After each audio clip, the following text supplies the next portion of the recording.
Hermanos, hemos llegado al capítulo 4 en nuestras meditaciones de Deuteronomio.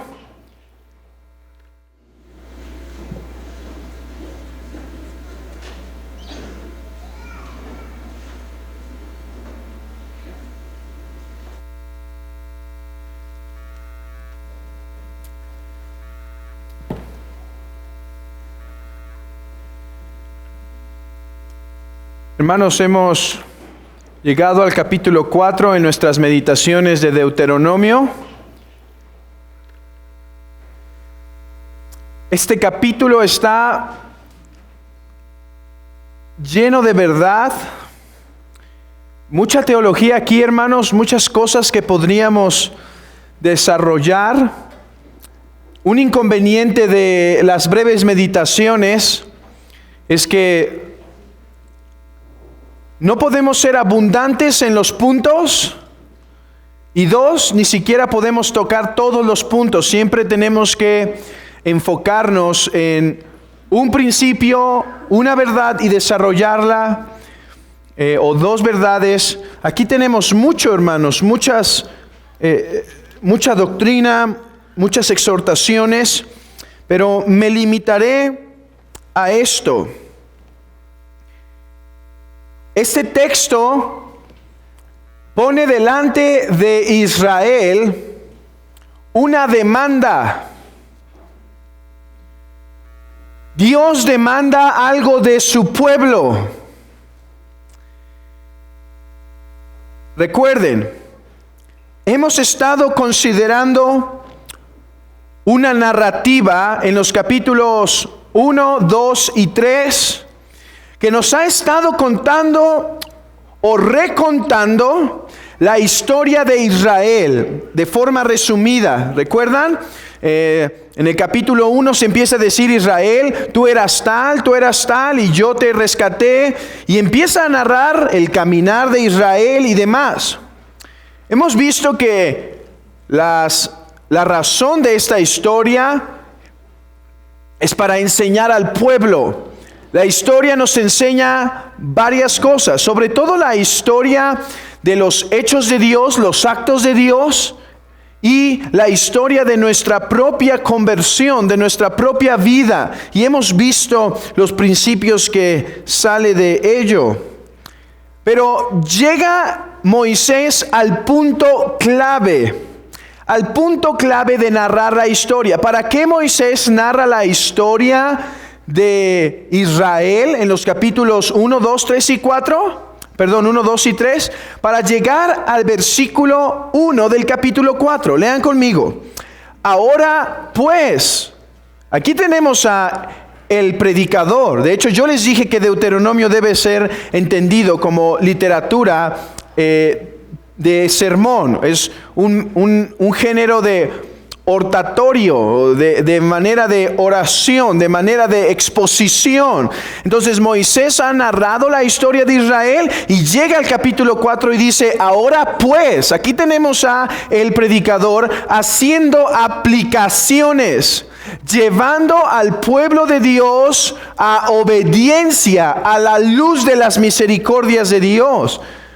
¿Por qué ha escuchado el pueblo? El pueblo ha escuchado que Dios lo eligió.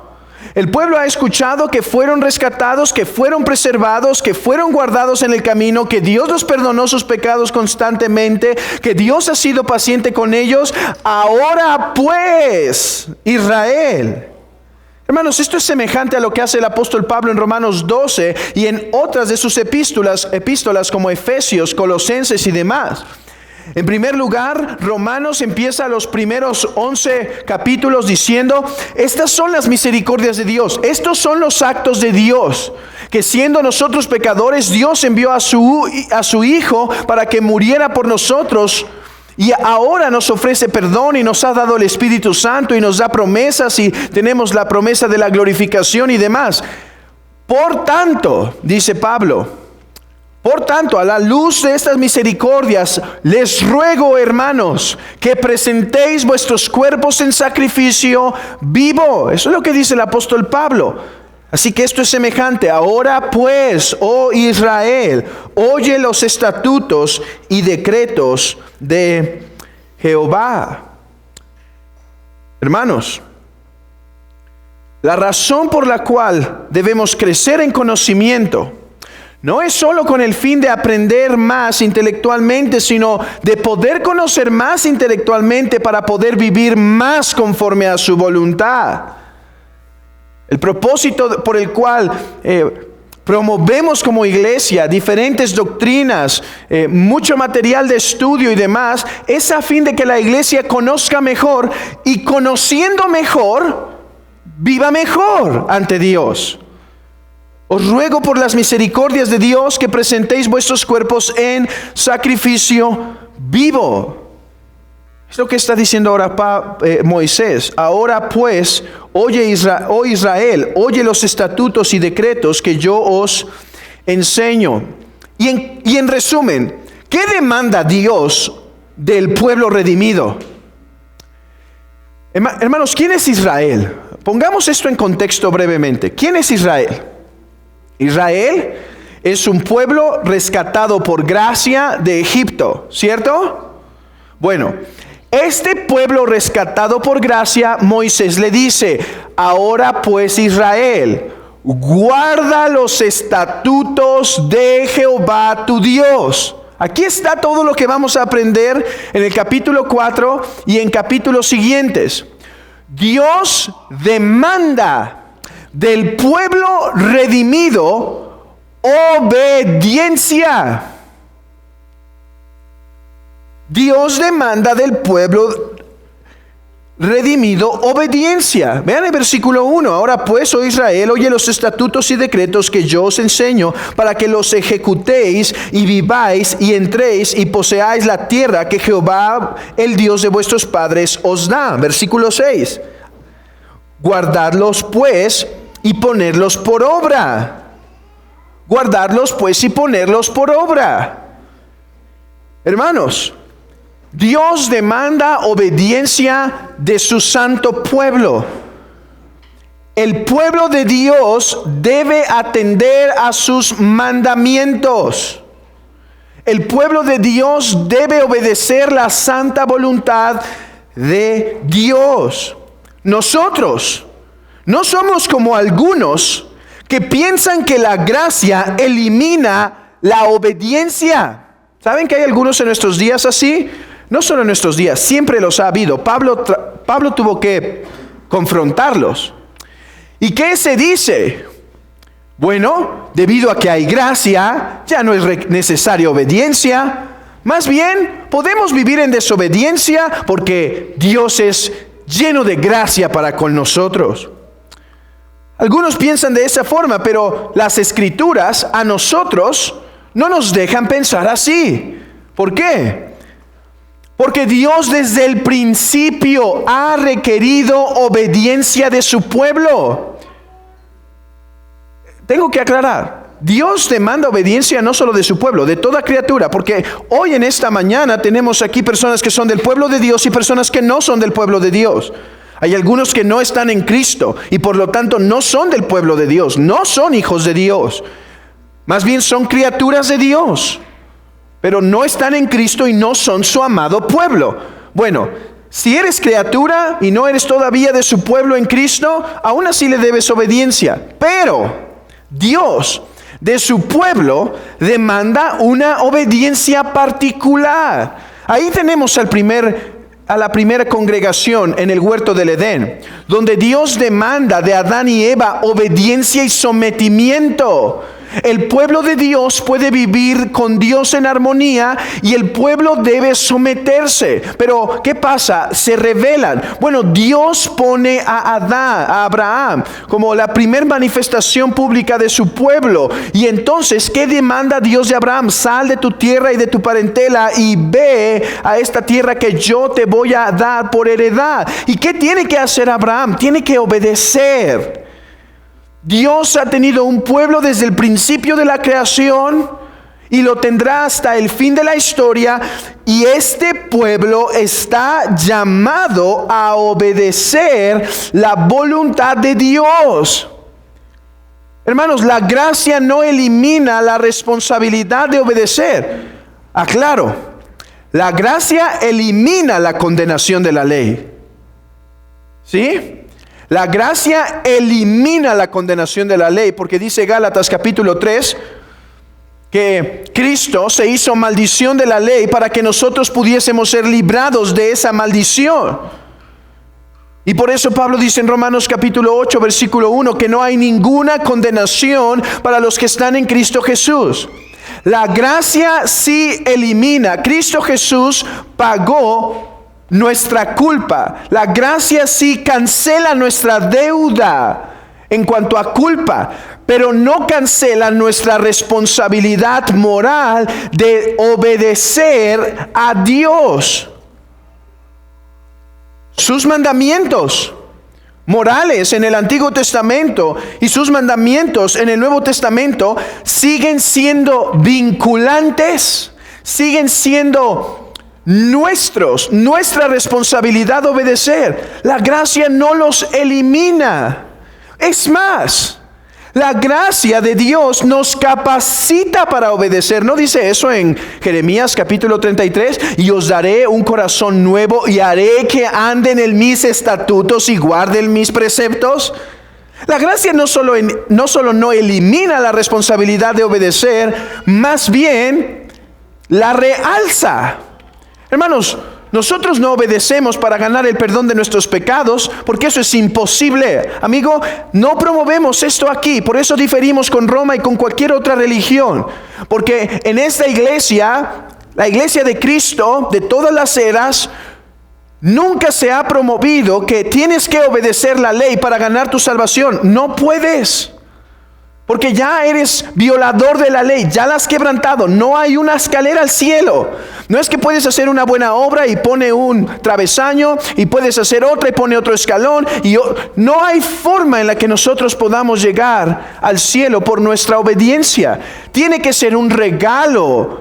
Y Cristo y Dios en Cristo nos ha dado este regalo de la salvación. Pero, aunque eso es verdad y lo afirmamos y lo defendemos, no obstante, la gracia de Dios no elimina nuestra responsabilidad de obedecer. ¿Para salvación? No. Por sometimiento al Rey. El domingo pasado yo prediqué desde este púlpito que Jesús es un amigo, que el Trino Dios es nuestro amigo con el cual podemos tener comunión. Pero aunque Él condesciende para ser nuestro amigo, nunca deja de ser el Rey soberano que pone sus leyes sobre nosotros. Hermano, ¿estás viviendo bajo la ley de Dios? No bajo la condenación de la ley de Dios, pero ¿estás viviendo consciente de que eres uno llamado a obedecerle en sus santos mandamientos? ¿O considera sus mandamientos opcionales? Tenemos los 10 de los cuales somos responsables de obedecer. 10 mandamientos. No tener dioses ajenos. Guardar el día del Señor. Es cierto, hay una diferencia en la que antes Moisés mandaba guardar el día sábado en un reposo absoluto. Pero aunque nosotros ya no guardamos el sábado y ya no guardamos un reposo absoluto, no obstante, sí guardamos la esencia del mandamiento, que es un día entre 7, unirnos para adorar como pueblo al Señor. Es una obligación. Así como honrar a los padres. Hermanos, ¿vivimos conscientes que la gracia no destruye nuestra responsabilidad de guardar sus santos mandamientos? Y hay mandamientos que en el Nuevo Testamento se nos imponen, además de los 10, como la responsabilidad del bautismo, como la responsabilidad de tomar la cena del Señor, el no dejarnos de congregarnos como algunos tienen por costumbre. Ok, aquí tenemos entonces un paralelo. Así como Israel fue llamado a obedecer, así la iglesia del Señor está llamada a obedecer. De hecho, hermanos, Dice que subiendo al monte, Moisés recibió la ley y entonces la empezó a dar al pueblo. ¿Cómo empieza Mateo capítulo 5, el sermón del monte? ¿Cómo empieza? Subiendo al monte y viendo a la multitud, abriendo su boca, enseñó o enseñaba: bienaventurados los pobres en espíritu, porque de ellos es el reino de los cielos. Y empieza a dar su ley. Cristo se presenta como un mejor Moisés que nos da, no una nueva ley. Cristo no vino a abrogar la ley de Moisés. Cristo vino a darle su verdad, su significado que había sido obscurecido por los fariseos. Por eso Cristo dice: oísteis que fue dicho así. Eso es lo que la tradición les ha dicho. Eso es lo que los fariseos, que les gusta guardar los mandamientos solo por fuera, les han dicho. Les han dicho, no matarás. Oísteis que fue dicho, no matarás. Y que si no matas estás bien, pero yo os digo que si llamas a tu hermano fatuo, o si tienes odio y rencor contra tu hermano, te haces infractor de esa ley. Lo que estaba diciendo es, el significado de ese mandamiento que Moisés dio va más allá que el acto físico, va a la profundidad del corazón, y los fariseos lo han querido ocultar. Así que aquí tenemos un paralelo. Así como el pueblo de Israel debía guardar y obedecer la ley, así la iglesia del Señor debe guardar y obedecer. Debemos ser celosos en guardar sus mandamientos. Ahora, ¿qué más tenemos en este capítulo aparte del llamado a la obediencia? Tengo que ser muy breve aquí, pero lo que yo encuentro en este capítulo es al menos 5 verdades que deben llevar a Israel a obedecer la ley. Hermanos, es que a veces, aunque entendemos que hemos sido objetos de la gracia de Dios y que eso es suficiente, es más, debemos obedecer a Dios por el simple hecho de ser criaturas. Pero nuestro corazón es rebelde y por lo tanto Moisés, como un buen pastor, como uno que está preocupado por su congregación, da 5 argumentos, al menos 5, yo creo que hay más, pero al menos 5, que deben llevar al pueblo a obedecer la ley. 5 consejos, 5 principios que deben moverlos a guardar la ley de forma apropiada. En primer lugar, para guardar los mandamientos de Dios es necesario no añadir, no agregar y no añadir. ¿Queremos guardar los mandamientos de Dios? Cuidémonos entonces en conocerlos y no ser de aquellos que agregan a la ley. Lo tal nos haría legalistas. Si hay algo que desde este púlpito se puede decir, estamos obligados a guardar esto, debe ser comprobable que es mandamiento de Dios. Si no, pueden ser sugerencias, donde el púlpito no es para hacer sugerencias. El púlpito es para decir, así dice el Señor. La consejería, en lo privado puede haber sugerencias, yo te recomiendo esto, yo te recomiendo esto.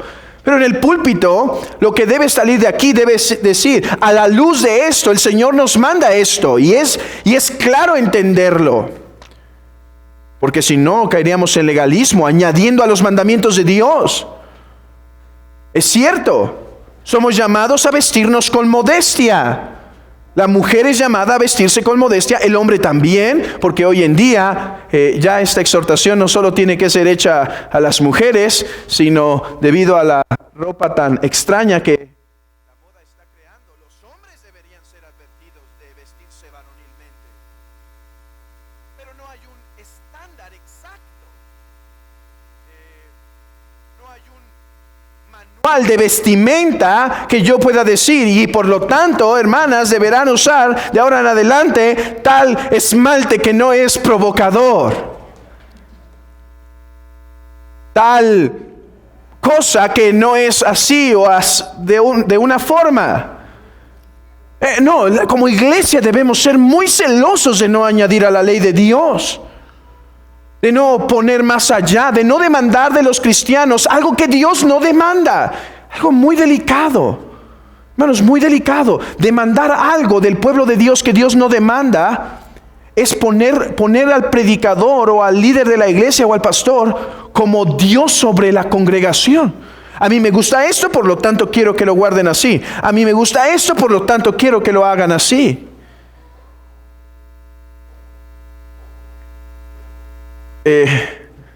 Déjenles cuento algo. Hace unos años, una persona llegó a la iglesia y después del sermón y todo, lo primero que me preguntó fue: ¿ponen arbolito de Navidad? A mí me pareció interesante la pregunta y yo le dije: cada quien elige lo que hace en su casa mientras no esté quebrantando un mandamiento. No hay una regla en la iglesia. Pero entonces como que quería presionar, pero ¿no prohíben que se pongan arbolitos en la iglesia?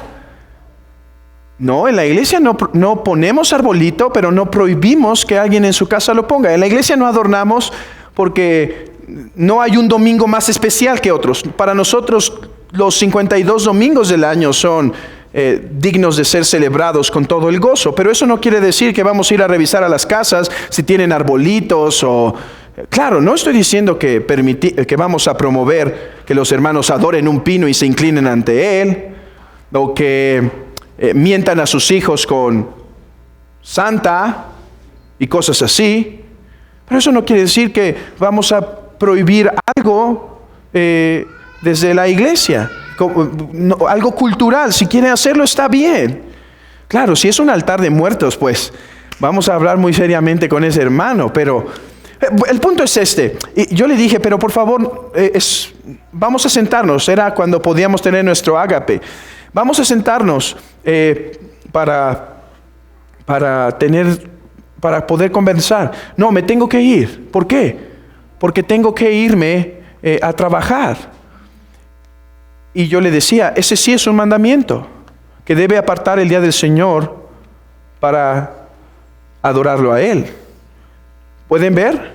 El legalismo nos hace preferir, o nos hace poner un mandamiento, me gusta guardarlo. El no arbolito, ese es de mis favoritos, ¿sí? Porque veo como todos, vean qué bien guardo mi mandamiento. Pero ¿qué del día del Señor? Ese es opcional. No, dice, cuando vayas a entrar a la tierra, tienes que ser diligente en obedecer mi ley. Y para obedecerla, ni le agregues ni le quites. Obedécela tal cual es. Hermanos, pongamos la ley de Dios, dice, en los corazones de nuestros hijos. Enseñémosla. Veamos cuál es su responsabilidad como criaturas. Hablemosles de los 10 mandamientos, de su responsabilidad. Y cuando giman de incapacidad diciendo, no puedo, Padre, sé que no te debo mentir, pero no puedo. Necesitas a Cristo, necesitas el Salvador y su Santo Espíritu. 2. Recuerden de dónde os ha tomado. ¿Quieren guardar los mandamientos? Recuerden quién eran. Cuando se les haga pesado un mandamiento, sepan que Dios fue misericordioso en rescatarlo. Del pecado. 3, tengo que correr aquí.